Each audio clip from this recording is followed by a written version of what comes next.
if anybody wants to see that. It's also on Canva. I made the QR code on Canva. The QR code doesn't like me anymore. So I used it. No, it doesn't like me anymore. I used to, and they're like, you can pay for it. And I was like, no thanks. So starting off with literary review, 61% of Americans believe that true crime allows people to understand the legal system better. I really wanted to dive into this because obviously this talks about true crime, but I talked about any crime media, true crime being one of them. True crime is more popular among women, so this is where the gender comes into play. As a woman, I do love my crime media. I love true crime. I love anything like that. Criminal Minds is one of my favorite shows.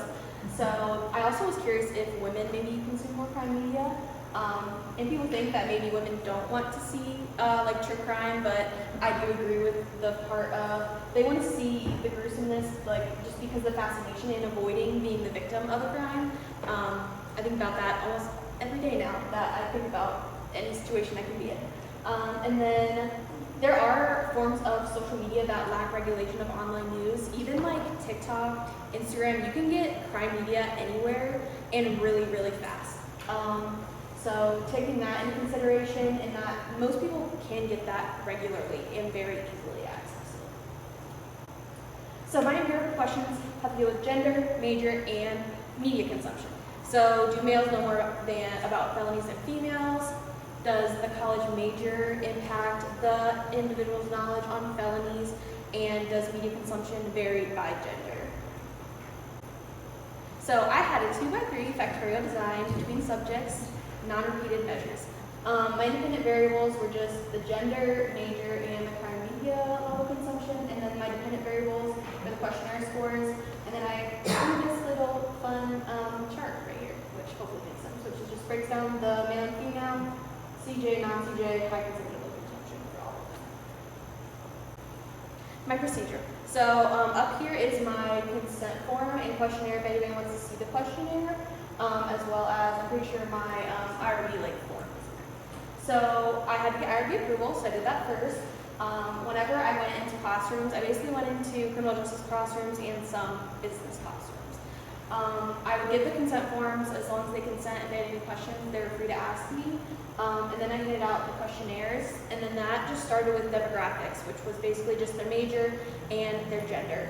So after that, they were just true or false questions regarding felony levels in Ohio. And they were scored based on the amount of correct answers. So there are 33 questions, and I just did 3 points each, so I multiplied them by 3, so that would be 99, adding 1 point to the end, so it's out of 100. So it was easy percent conversion.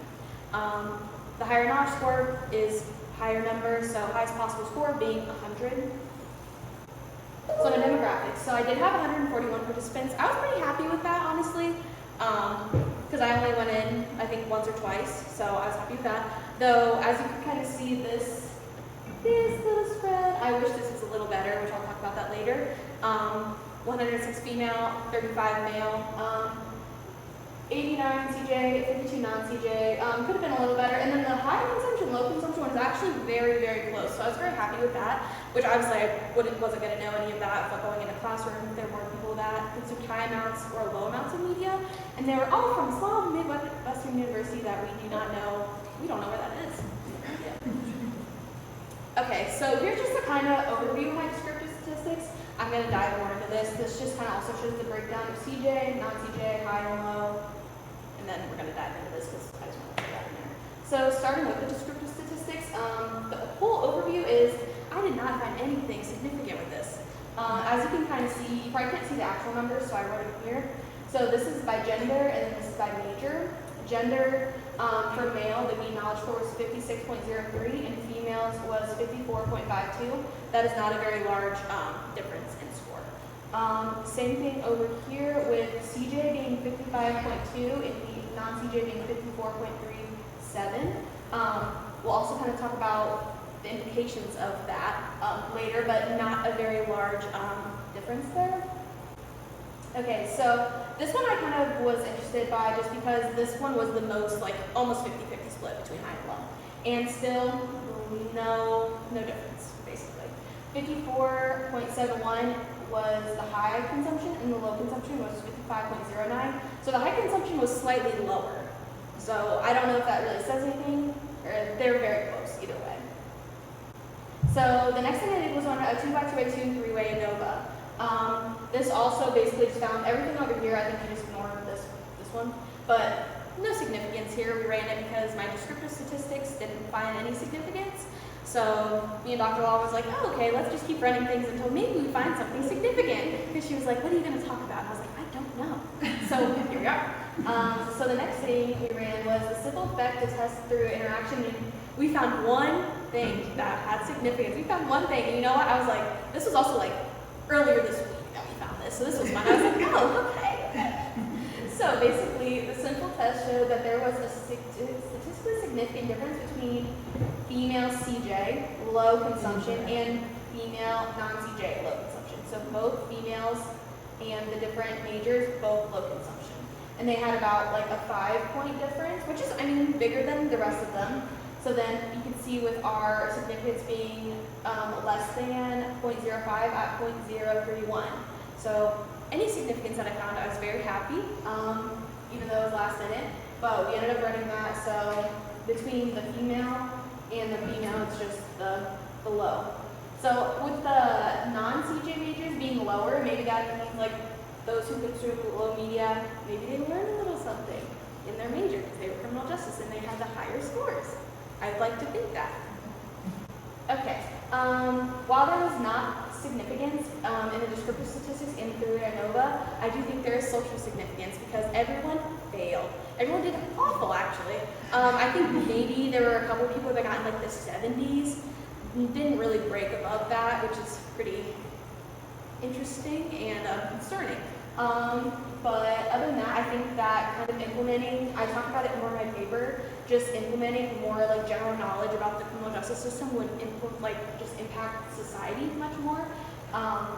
And also when we were testing through interaction, I was very happy to find some statistical significance between the female, CJ, non-CJ, both with the low amounts of crime media consumption. So my limitations, I definitely think the limitation was the proportion of male to female participants, 75-25. Even though I had a lot more participants, that I just think that skewed it a bit, or could have. So the proportion of criminal justice majors to non-criminal justice majors, I had more criminal justice majors because I think this university may have more criminal justice majors that I had access to. Yeah, I know, could be. And I also, whenever I did it, I think that I had a lot of non-criminal justice males. Like that was more of it because I went into some business classes and there was a lot of guys in there. So that could also be a limitation. So for your future research, I would want to get more male participants to even it out. I also think that expanding outside the realm of college or universities would be really interesting. And even adding age as an independent variable, just even like 30 and over, 35 and over, whatever, like that kind of thing, would be really, really interesting. I would be curious on how much knowledge, like if I gave this to my mom or my dad, like how much they would know. Because my mom has no college degree, but my dad does, so I'd be curious. But my mom consumes crime media almost every day. So it would be very interesting to see. I think kind of diving into that would be, if I were to do something in the future, it'd be adding the age. I think that would be really interesting, and the non-college versus college. Just the impact of that would be really interesting to see. And then that's all I have.